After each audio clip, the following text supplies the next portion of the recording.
인사 한번 하시죠. 주님의 십자가를 바라봅시다.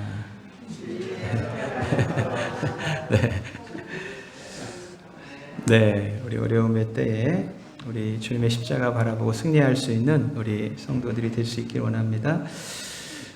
정읍에서 우리 동서울 가는 고속버스를 타고 가다 보면 터미널에 서울 동서울 터미널에 도착할 쯤 해가지고 오른쪽으로 보면 굉장히 우뚝 솟아있는 건물이 눈에 들어옵니다. 123층에 높이가 555m라고 하는데요. 롯데타워 건물입니다. 갈 때마다 이렇게 그 건물을 보면서 참 저 건물을 짓는 기술력이 참 대단하다 이런 생각이 듭니다. 근데 만약에 제가 그 건물을 보고 마음속으로 그렇게 감탄을 하고 있는데 옆에서 누군가가 저 롯데타워 건물 곧 무너질 거예요. 이건 예를 들어서 하는 얘기입니다. 그런다 그러면 참 이 얘기를 믿기가 상당히 어려울 거예요. 멀쩡한 건물, 튼튼하게 잘 세워진 건물이 갑자기 무너진다니 이게 무슨 말인가 아마 그런 생각이 들 것입니다.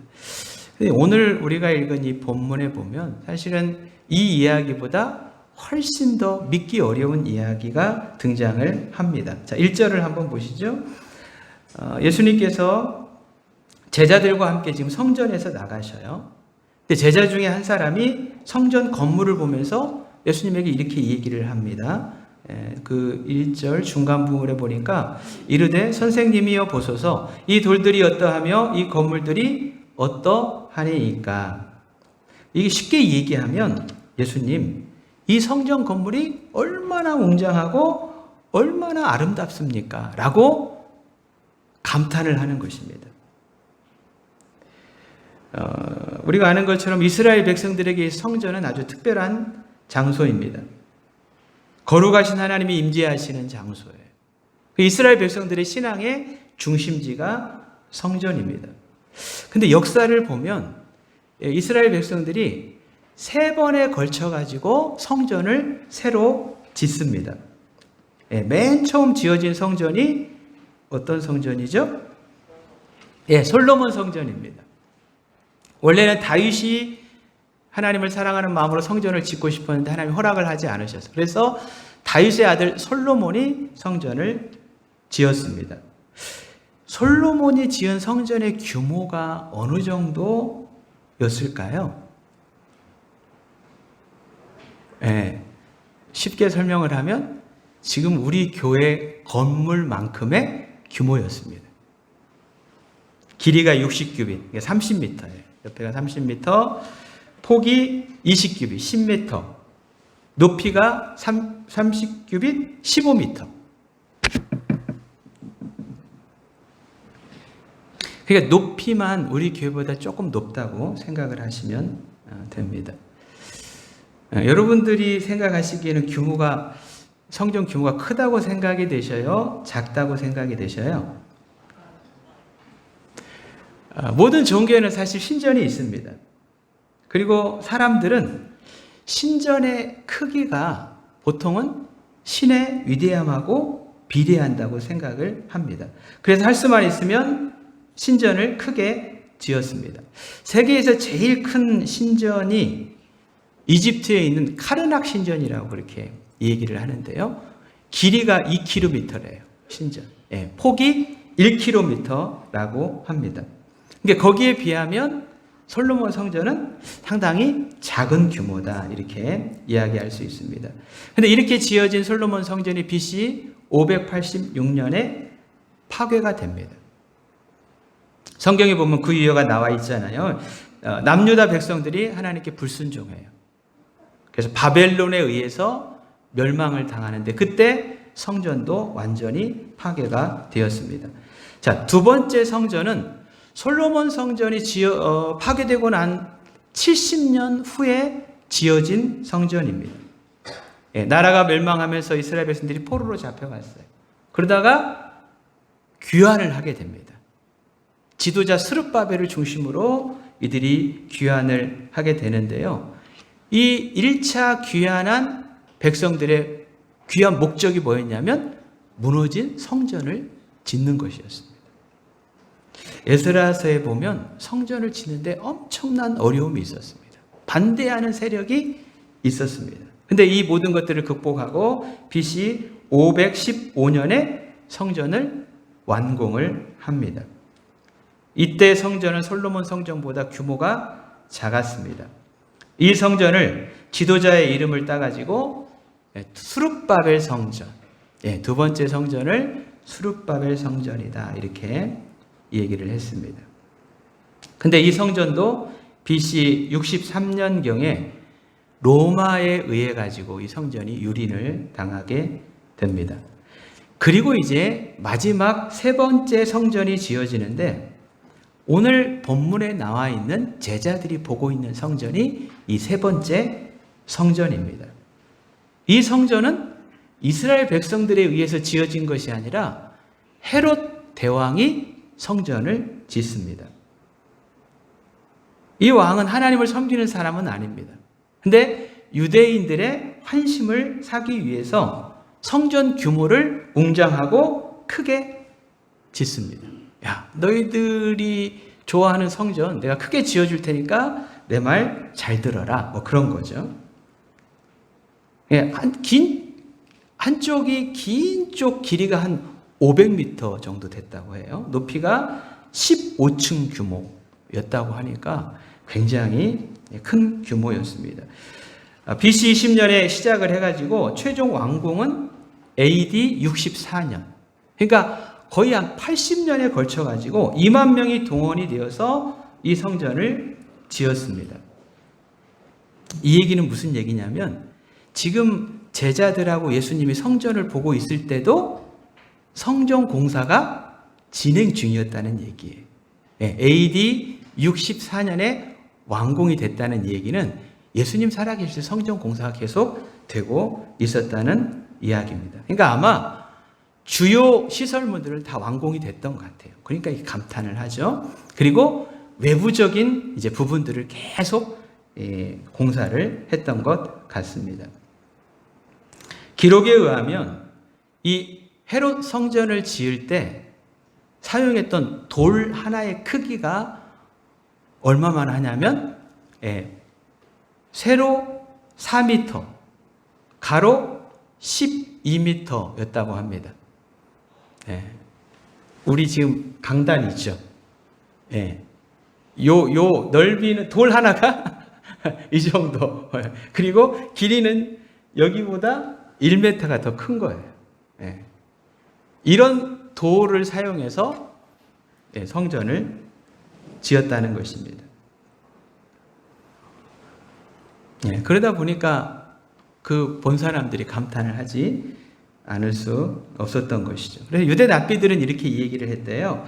이 성전을 보지 못한 자는 아름다움이 무엇인지를 알지 못한다.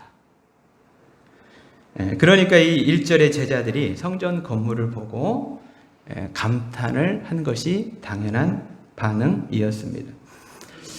제자들은 그렇게 감탄을 하면 예수님이 호응을 해줄 줄 알았어요. 근데 예수님이 이렇게 답변을 하십니다. 우리 2절 한번 같이 읽어볼까요? 2절 시작. 예수께서 이르시되 내가 이 큰 건물들을 보느냐?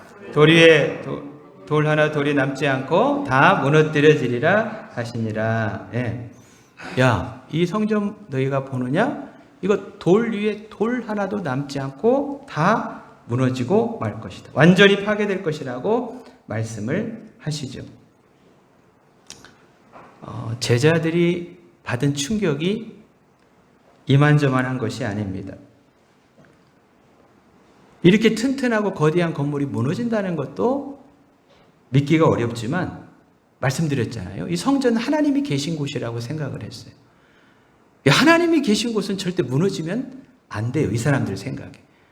근데 예수님이 무너진다고 하니까 믿지 않을 수도 없는 그런 상황입니다. 그래서 이제 나중에 예수님한테 조용히 물어봐요. 4절에 그렇게 하죠. 우리에게 이르소서 어느 때에 이런 일이 있겠사오며 이 모든 일이 이루어질 때에 무슨 징조가 있겠습니까? 그러니까 지금 제자들이 물어본 것은 성전이 파괴된다고 주님이 말씀하셨는데 이때 무슨 징조가 있겠습니까? 라고 물어본 것입니다. 근데 이 질문에 예수님이 두 가지로 대답을 하셔요. 하나는 성전이 파괴될 때 어떤 징조가 있을 것인가를 말씀하시고, 다른 하나는 세상 끝날에 무슨 일이 일어날 것인가를 말씀을 하십니다. 이 얘기는 무슨 얘기냐면 제자들의 생각 속에는 절대 무너져서는 안 되는 성전이 무너진다는 것은 그때가 세상 끝날이라고 생각을 했다는 거예요. 그 정도로 이 제자들에게는 이 일이 충격적인, 참 받아들이기 어려운 그런 이야기였습니다. 그런데 예수님의 예언처럼 AD 70년, 성전이 완공되고 한 6년밖에 지나지 않은 그런 시점에 예루살렘 성전은 돌 위에 돌 하나도 남지 않고 완전히 파괴되고 맙니다. 로마의 티토라고 하는 장군에 의해서 그렇게 파괴가 됩니다. 그렇다면 이제 우리는 이런 질문을 할 수 있을 것 같아요. 왜 성전이 무너져야 했을까입니다. 뭐 전쟁을 하다 보면 무너질 수 있죠. 근데 예수님이 이렇게 말씀하신 것은 성전은 무너지게 되는 분명한 이유가 있다고 하는 것입니다. 여러분, 성전에 있어서 중요한 것이 있고 중요하지 않은 것이 있습니다. 우리가 그거를 알려면 먼저 성전의 전신이라고 할 수 있는 좀 성막에 대해서 우리가 좀 생각해 볼 필요가 있습니다. 우리가 우리 교회 작년 가을에 성막을 원래 크기로 이렇게 만들어 놓은 그곳을 다녀왔는데요. 사실 성막은 이동용 텐트입니다. 성막은 성전도 마찬가지고 크게 성소와 지성소로 이렇게 나눠져요. 근데 성막에 있어서 지성소 크기가 어느 정도인가 했더니 가로 5m, 세로 5m, 한 7평 정도 되는 곳이 지성소입니다. 그러니까 아주 작은 곳이죠, 사실은. 앞에서 말씀드린 것처럼 사람들은 보통 신전의 크기가 신의 위대함과 비례한다고 생각을 해보면, 신전은 할 수만 있으면 큰 게 좋은가요? 작은 게 좋은가요? 큰 것이 좋죠. 근데 하나님은 그 5m, 7평짜리 거기에 거주를 하시면서 하나님이 이런 말씀을 한번 하십니다. 다윗이 성전을 지으려고 할 때 다윗에게 사무엘하 7장 6절 7절에 보니까 이런 말씀을 하셔요. 내가 이스라엘 자손을 애굽에서 인도하여 내던 날부터 오늘까지 집에 살지 아니하고 장막과 성막 안에 다녔나니 내가 말하기를 어찌하여 나를 위하여 백향목 집을 건축하지 아니하였느냐고 말하였느냐, 이렇게 말씀을 하십니다. 그러니까 다윗 시대까지 하나님이 성막에 계셨다는 거예요. 그러면서 하나님이 한 번도 왜 나를 위해서 백향목 집은 그 당시에 최고의 건축 자재였습니다. 근데 왜 니네 나를 위해서 백향목 집을 안 짓느냐, 이렇게 한 번도 하신 적이 없다는 얘기입니다. 그러니까 하나님은 큰 성전, 화려한 건물에 관심이 없으시다는 거예요. 그것이 중요하지 않다는 것입니다. 그래서 하나님이 요구하지 않으신 것입니다. 여기서 우리는 하나님이 그렇게 하시는 이유가 뭘까를 조금 생각해 볼 필요가 있을 것 같아요. 최근에 제가 어디서 살 것인가라는 제목의 책을 읽었습니다. 어디서 살 것인가. 이 건축 전문가 유현준 교수가 쓴 책인데요. 거기 보면 고인돌에 대한 얘기가 나와요. 우리 고창에도 고인돌 유적지가 있는데, 고인돌은 사실은 무덤이잖아요. 근데 왜 그렇게 막 큰 무덤을 이렇게 만들었을까? 그 당시에 뭐 크레인 같은 장비도 없는데. 거기 보니까 저도 그 기둥을 2개를 세우고 위에 큰 돌 상판을 올려놓은 게 고인돌이잖아요. 저걸 어떻게 만들었을까 했는데 거기 보니까 이렇게 만들었대요. 먼저 양쪽에 돌 기둥을 이렇게 세우고 그 사이를 흙으로 이렇게 다 채운다는 것입니다. 봉분처럼. 그래가지고 그 위로 큰 돌 상판을 옮겨가지고 거기에 놓고 다시 흙을 다 제거를 해가지고 그런 고인돌 무덤을 만들었다는 것이죠. 상당히 복잡하죠. 근데 왜 그렇게 만들었는가 했더니 큰 고인돌이 권력의 상징이었다는 것이죠. 그러니까 고인돌의 크기가 권력의 크기였다고 하는 것입니다.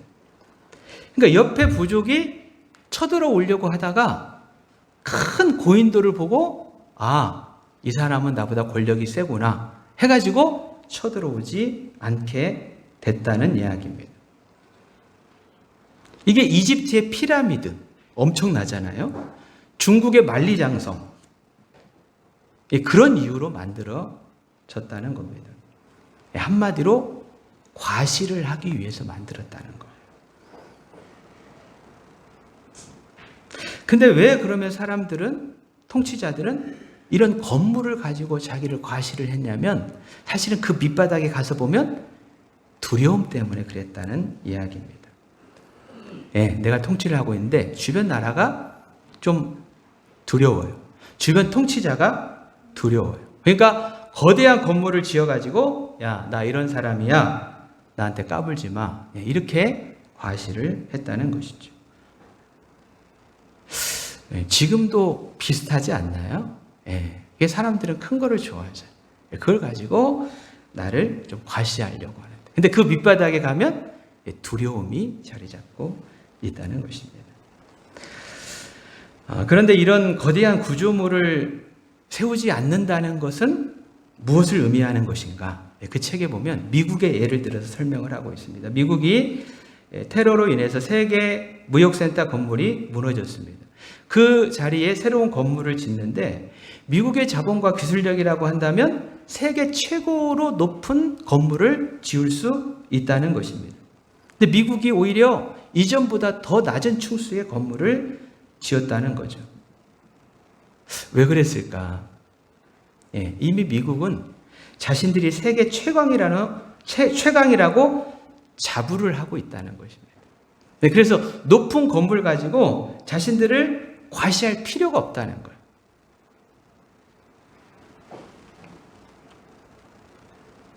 그래서 이렇게 얘기합니다. 과시하는 건축물은 주변에 경쟁자들이 있을 때, 그로 인해서 두려움을 느낄 때 짓습니다. 이렇게 얘기를 합니다. 일리가 있다는 생각을 했습니다. 이 부분을 우리가 성막이나 성전하고 한번 연결해서 생각을 해보면, 여러분 전능하신 하나님과 경쟁할 신이 있습니까? 없습니까? 없습니다. 오직 하나님만이 참 하나님이십니다. 천지 만물의 창조자십니다. 하나님만이 진정한 통치자이십니다. 그러니까 하나님은 거대한 신전을 가지고 자신의 위대함을 증명할 필요가 전혀 없다는 거예요. 이거를 솔로몬이 성전을 짓고 난 다음에 이렇게 고백을 합니다. 열왕기상 8장 27절. 하나님이 참으로 땅에 거하시리이까 하늘과 하늘들의 하늘이라도 주를 용납하지 못하겠거든 하물며 내가 건축한 이 성전이오리이까. 성전을 건축하고 난 다음에 솔로몬의 고백이 하나님이 어떻게 땅에 거하실 수 있겠습니까? 하늘과 하늘들의 하늘이라도 주를 용납할 수 없습니다. 아무리 크고 웅장하고 아름다운 신전을 건축한다 할지라도 거기에 하나님의 크심을 절대 담을 수가 없다는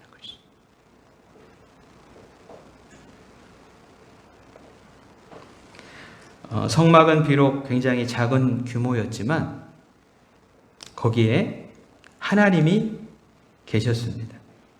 그래서 성막에 영광의 구름이 가득했다.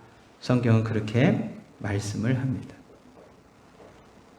성전에 있어서 중요하지 않은 것이 성전의 웅장함, 거대함, 화려함, 이런 것들은 결코 중요하지 않다는 이야기입니다. 여러분, 그렇다면 성전에서 중요한 것은 무엇일까요? 성전에서 어떤 일이 행해졌는지를 좀 우리가 살펴볼 필요가 있을 것 같습니다. 성전에서는 죄인들이 자신의 죄 문제를 해결하기 위해서 짐승을 잡아가지고 그 짐승을 제단에서 불로 태워 드리고 그 피를 뿌림으로 죄사함을 받았습니다. 근데 이거를 죄를 지을 때마다 반복을 해야 했습니다. 그럼에도 불구하고 하나님이 계시는 지성소에는 다가갈 수가 없습니다.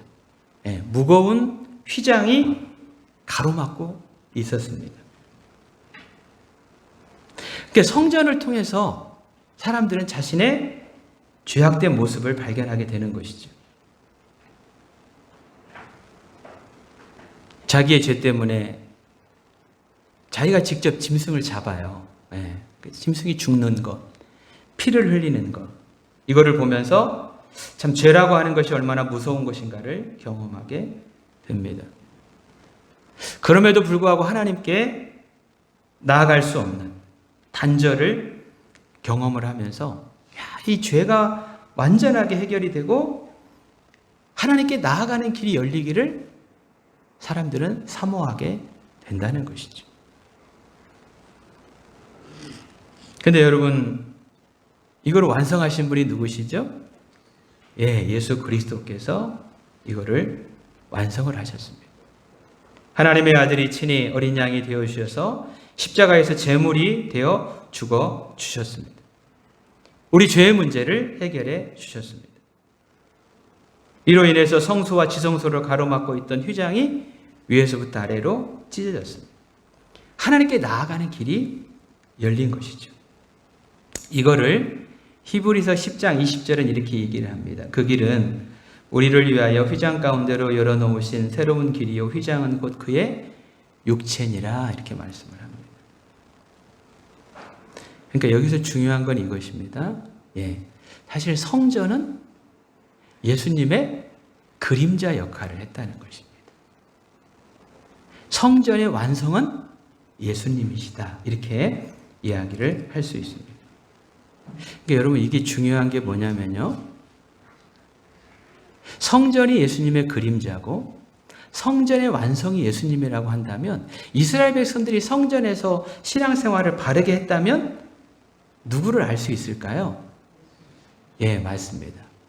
메시아이신 예수님을 기대해야 했고, 예수님이 오셨을 때 예수님의 말씀과 예수님의 하시는 일들을 통하여서 예수님을 알아봐야 했고, 예수님을 환영해야 했다는 것이죠.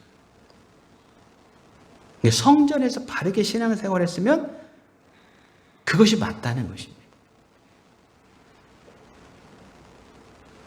근데 성전에서 어떤 일이 일어났는가? 여러분, 이제 끝으로 좀 중요한 부분인데요. 우리 13장 1절을 한번 다시 볼까요? 앞부분에 보면, 자, 예수님께서 어디에서 나가고 계십니까? 성전에서 나가고 계셔요. 그러면서 성전을 보고 제자들이 감탄을 하다가 이런 얘기가 나오게 된 것입니다. 그러면 지금 예수님은 성전에서 나오고 계시는데, 성전에서 무슨 일을 하고 지금 나오시는 중일까요? 앞에 보면 그 이야기가 나옵니다. 12장 35절부터 보면 예수님이 성전에서 서기관들을 아주 신랄하게 책망을 하십니다. 서기관들은 뭐 하는 사람이냐면 하나님의 율법, 말씀을 맡은 자들이에요. 하나님의 말씀을 잘 연구해서 바르게 백성들에게 가르쳐야 했는데, 그 당시 서기관들이 거기에 관심이 없었습니다. 이 사람들은 어디에 관심이 있었는가? 우리 38절, 39절 한번 같이 읽어볼까요? 12장 38절 39절 시작. 예수께서 가르치실 때에 이르시되 긴 옷을 입고 다니는 것과 시장에서 문안받는 것과 회당의 높은 자리와 잔치의 윗자리를 원하는 서기관들을 삼가라. 네. 서기관들이 당시에 긴 옷을 입었어요. 왜 긴 옷을 입었냐면 제사장들이 그런 옷을 입었거든요. 그러니까 제사장처럼 옷을 입으면서 사람들의 주목을 받기를 원했다는 것입니다. 그리고 이들은 높은 자리, 윗자리를 원했습니다. 40절에 보니까 과부의 가산을 삼키고 외식으로 길게 기도를 했다. 이렇게 말씀을 합니다. 이런 사람들이 성전에 가득했다는 것입니다. 그러니 성전이 어떻게 되겠습니까? 네, 우리 마가복음 앞부분을 보면 성전이 장사하는 곳으로 변질이 되고 말았던 것입니다. 12장과 13장을 연결해서 가만히 생각을 해보면 이런 것 같아요. 서기관들의 모습이 겉은 그럴싸한데 사실은 속이 썩어 있습니다. 근데 이 모습이 오늘 제자들이 보고 감탄하고 있는 성전하고 비슷해요. 겉은 웅장하고 화려한데 성전의 기능을 제대로 하지 못하고 있습니다. 참 아이러니하잖아요. 그죠?